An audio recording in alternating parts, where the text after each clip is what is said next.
A very important Russian military base was attacked today in Crimea. Ukraine launched some of the cruise missiles like Scalp and Storm Shadow.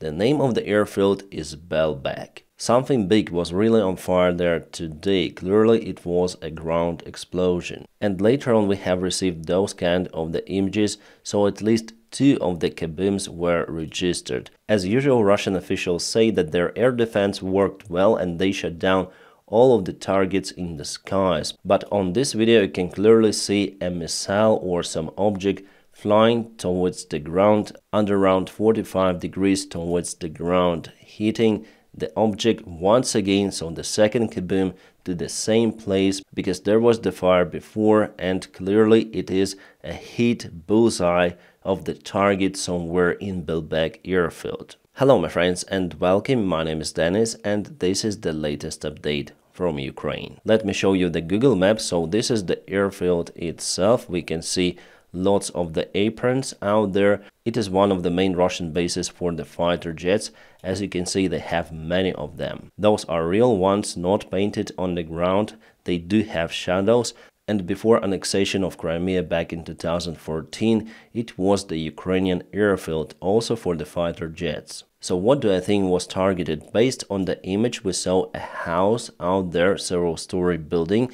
I guess it was over here, and the video itself was filmed from this house. So here was the camera. Here you can see it, a several-story building. So if we take this building and look at the direction towards the airfield, we may see the ammunition storage at the place. Let's zoom into it. So here are some of the storages, some of the ammunition and some of the hangars which Russia uses for their aviation bombs, etc.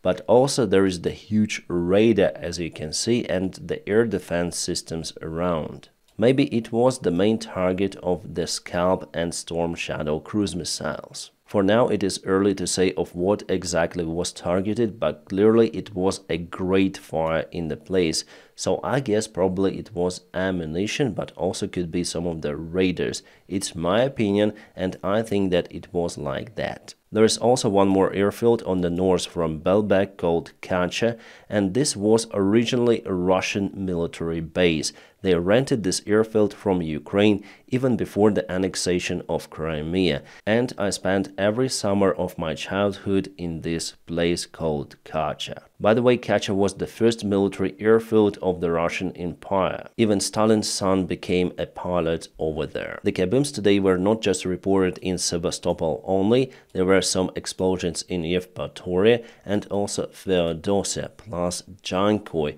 However, most of those were aerial explosions. The ground ones were registered just in Belbek airfield. It shows that the Russian air defense is still capable. They work, they operate, they shut down some of the missiles or drones, but still they're unable to shut down everything. And by losing radars, that is what happened probably today, they're losing also the capability to detect Ukrainian missiles. So, a great achievement of Ukrainian army today. And we have the video of Ukrainian pilot of MiG-29 showing how he fires the HARM missile, which is mostly anti-radar missile.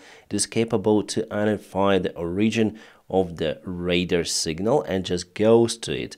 This is a cool image, I would say, cool video. You see that our MiGs are quite old and they carry those very capable missiles, but for today's attack on Crimea, Sukhoi-24 were used. Those are the tactical bombers that are capable to carry the cruise missiles, Scalps and Storm Shadow. By the way, France delivers more of those cruise missiles to Ukraine. Those are the main tools for Ukraine to target the enemy infrastructure far behind the front lines, even in Crimea. And those adapters for the cruise missiles were done also by French side in a record short term, 2 weeks. Awesome. Alright, what does Russian publics write about today's attack on Belbek? They lost Sukhoi-27, Sukhoi-30 and at least 20 of the soldiers in Belbek airfield. The Ukrainian side launched 24 of the missiles, 5 went to their targets, so Russia shut down quite a lot if we believe to the Russian sources. In the central part of Crimea near to the airfield of Gvardeysky, rockets fired towards the camp of the Russian elite forces grew. Near Saki city, the missile went into the field. That's it, not the airfield, but just some of the free space where there was nothing. But again, this information comes from the Russian side, not a reliable source, I would say. It looks like that the ammunition was targeted or the radar systems of the airfield or maybe air defense. There could be some of the planes too, but I'm not sure if they were targeted. The Russian military bloggers for now say that they were targeted. Yes, and sorry, 2 of the Sukhoi 27s and 1 Sukhoi 30, so totally 3 of the fighter jets. More awesome news, finally, there was the exchange of the prisoners of war between the Russian and the Ukrainian sides. Even after downing the Russian Ilyushin-76, sides agreed to exchange the prisoners of war. Ukraine got 207 warriors back to the homeland. Russian side probably the same. Speaking about the list of the Ukrainian prisoners of war that was published before, with 65 names in it, well, Russia still claims that those people died in the air crash. And they were not presented in today's exchange, unfortunately. But still Russia is unable to present the evidence, the actual bodies, to perform the DNA tests with the relatives, etc., to prove that definitely Ukrainian POWs were on board of that Ilyushin-76, which was shot down by unknown side. Russian side says that it was the Patriot system. Ukrainian side says that it needs the international investigation, but Russia refuses to give the permission to the international investigators, so I believe they have something to hide in this case. I also believe that our soldiers still alive and there are in the Russian prison. Russia is unable to exchange them any longer because they will prove that they lied. But still the exchange happened today. It is awesome and I'm quite surprised about it because it happened a few days after the air crash of Ilyushin. And a couple of days ago Russia started to get debris out from the crash scene, but they are still unable to show the actual bodies. They showed some, but not many. There should be lots of those. After each huge air crash, there are lots of the bodies if the passengers are on board, or it's better to say were on board. Here I'm in a great doubt about it. Alright, the situation with our General Commander Zaluzhny is getting fishier. Today, lots of the Western media sources start to spread the information that indeed Zelensky proposed General Commander Zaluzhny to resign from his position on his personal decision, let's say, and take the other position like ambassador or the secretary of the security office, which means basically nothing in general. On his position, Zelensky proposed the chief of intelligence Budanov or the commander of the ground forces of Ukraine, General Zosy. And you know what? After General Zaluzhny said no to Zelensky, Budanov and Syrskyi decided not to take his position and also refused from proposal. General Zaluzhny said that if Zelensky wants to dismiss him, he should sign the order to order him to go away and leave his position, but he will not do it on himself. Now the situation with Zaluzhny is very difficult for President Zelensky. He wanted to make this stuff in a calm way, but instead now big media sources start to write about it, and they got the information from Ukrainian Army Command. So General Zaluzhny sent the proper signals to media sources.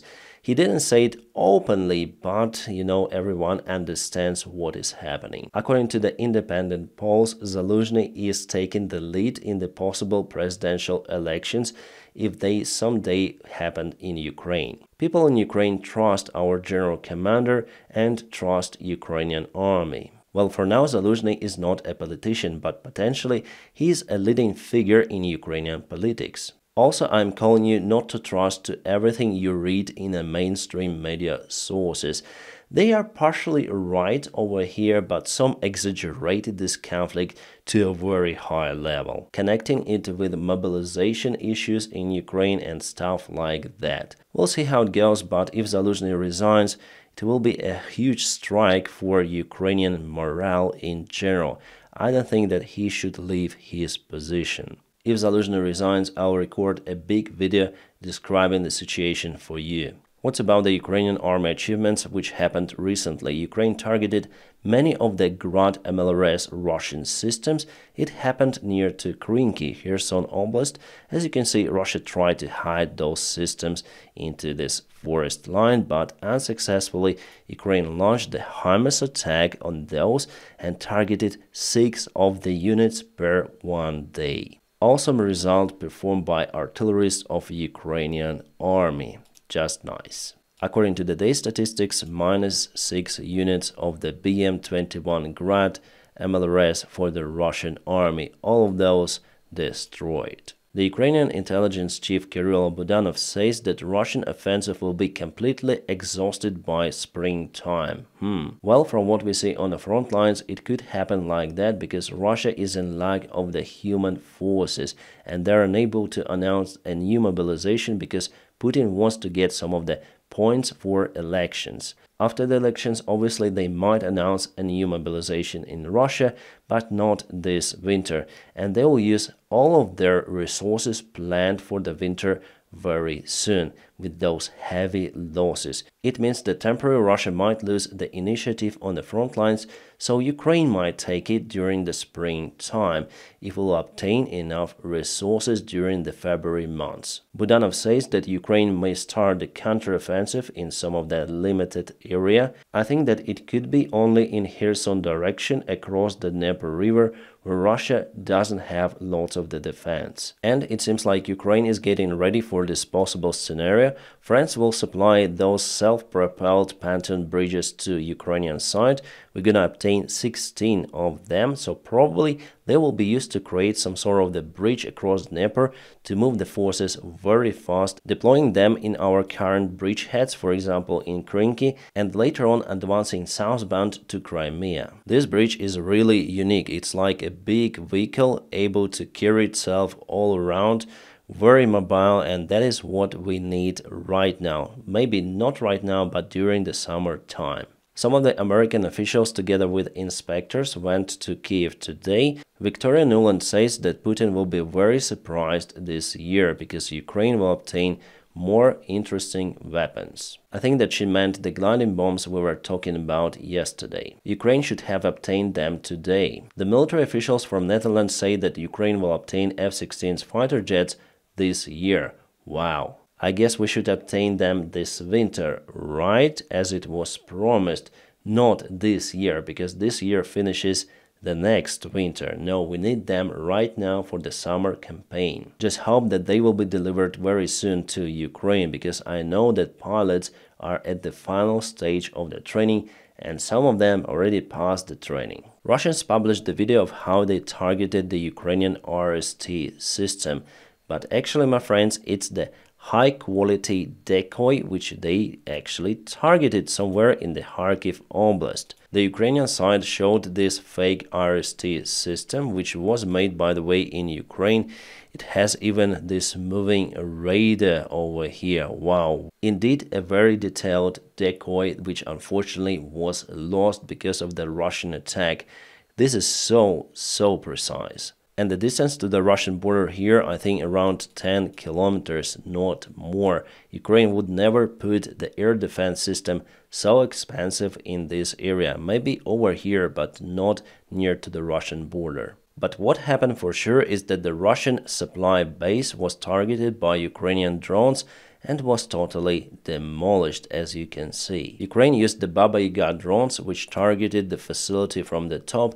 The shells went down and kaputted all of the supply vehicles. My friends, there are some photos and videos that I'm unable to show you on this platform, so to be updated with all of the stuff, please subscribe for my Telegram group. It is available in the video description just below. The Ukrainian Defense Minister says that Russia outgunned us by 3 times, which means that they have 3 times more of the ammunition compared to our forces, but they also have 3 times more losses compared to Ukrainian side, so in this case the sides are more or less equal. Of course, if Ukraine would go on a counterattack just right now, would have many more losses.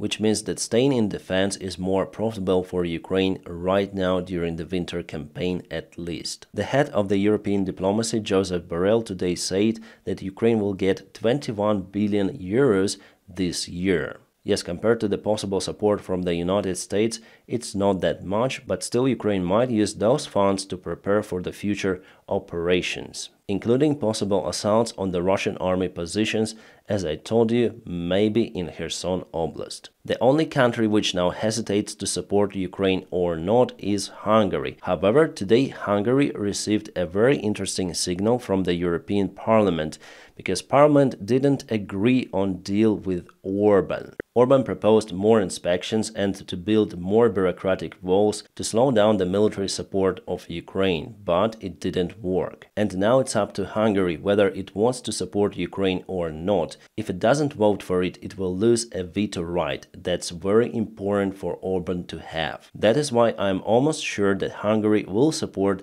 the military help for Ukraine from the European Union. The question about Ukrainian NATO membership is still flying in the air. United States and Germany opposing the membership of Ukraine in the organization. But countries like Poland, France, Lithuania, Latvia, Estonia do support the membership of Ukraine. French officials even told that they might send the invitation for Ukraine to join the organization. But you see, United States and Germany are not okay with it. Why? Because they do afraid of escalation with Russia. The increasing threat from the Russian side was the reason for NATO to launch a record huge military drills involving almost all of the countries of NATO and using 90,000 troops for this mission. Those drills has started today. Meanwhile, Putin says that he doesn't want to stop on the occupied territories of Ukraine. He wants to take more ground, and the reason he explained that Russia is under the threat of Ukraine because Ukraine is using the Western-made long-range missiles, so they want to push Ukrainian army further to at least 150 kilometers. In that case, he is just crazy. Again, it shows that Russia is interested into gaining all of the control over Ukraine, annexing the vast territories of the country and putting their puppet government in Kiev. It means that Russia is the greatest threat for the free world. Unfortunately, because of the Russian aggression and Putin himself, Ukraine is dying, it's losing its population. The birth rate in Ukraine is 0.7 children per one woman, and the average duration of the life for men dropped to 58 years compared to what it was before the war, 67. This war should be stopped very soon for Ukrainians basically to survive as a nation, because we are losing our people. Yes, many left Ukraine for Europe and for the United States and other countries, and I believe after the war is over, at least 70 up to 80% would go back to Ukraine. The CIA director Burns said lots of the stuff recently about the future perspective for this year, and in general, the United States still consider China as a bigger enemy compared to Russia. That's why CIA increased its own budget by 2 times for the last 2 years to conquer the threat which is coming from China. And Burns admitted that because of China and Russia, United States lost the advantage in the world. As he says, now we experience the moment of the Cold War. The situation in the Middle East is also explosive, as he says. However, he says that Putin lost in many aspects than he started this war. He lost many of the tanks, he lost many of the infantry forces, so it was a big failure for Putin to start this war. The Russian economy will also suffer in the long-term perspective. That's why Russia turns nowadays to China, which makes it very dependent on China, so slaved to China.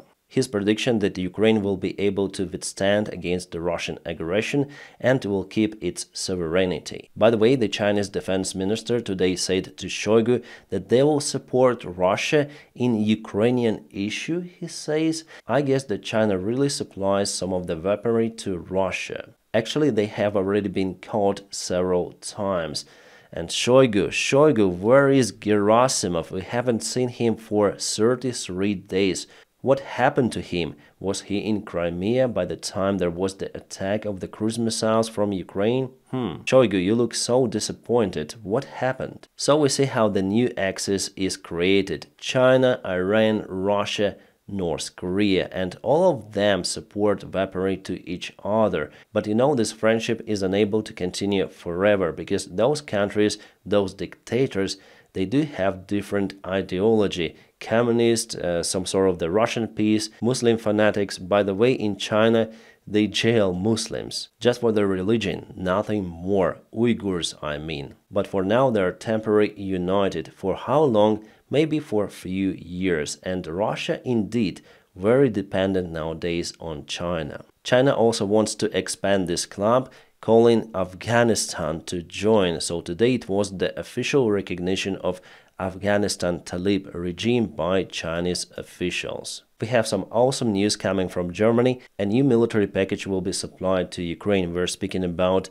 some of the armored vehicles, about the air defense missiles for the RST systems, some of the artillery shells, not a lot, a little bit more than 1,000. We use more per day, and other stuff which is very critical for Ukraine. So Germany, thank you so much for your constant support of Ukraine.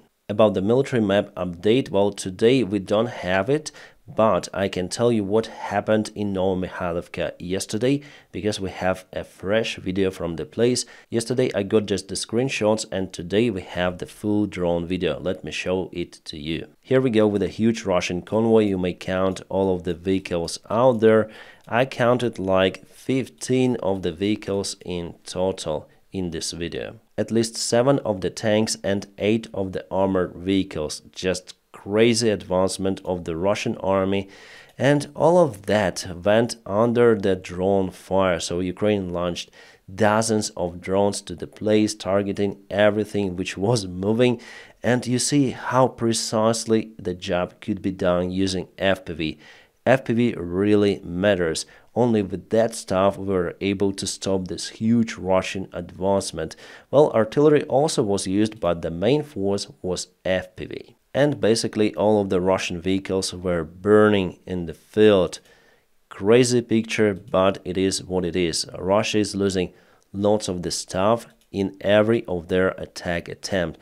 Almost all of them are going to the same scenario: convoys, ambushment by Ukrainian side.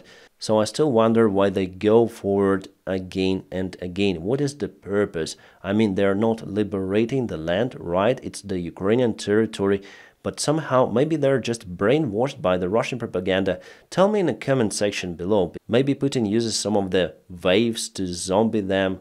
It's crazy. You see how the tank on the front tried to get the way for other vehicles.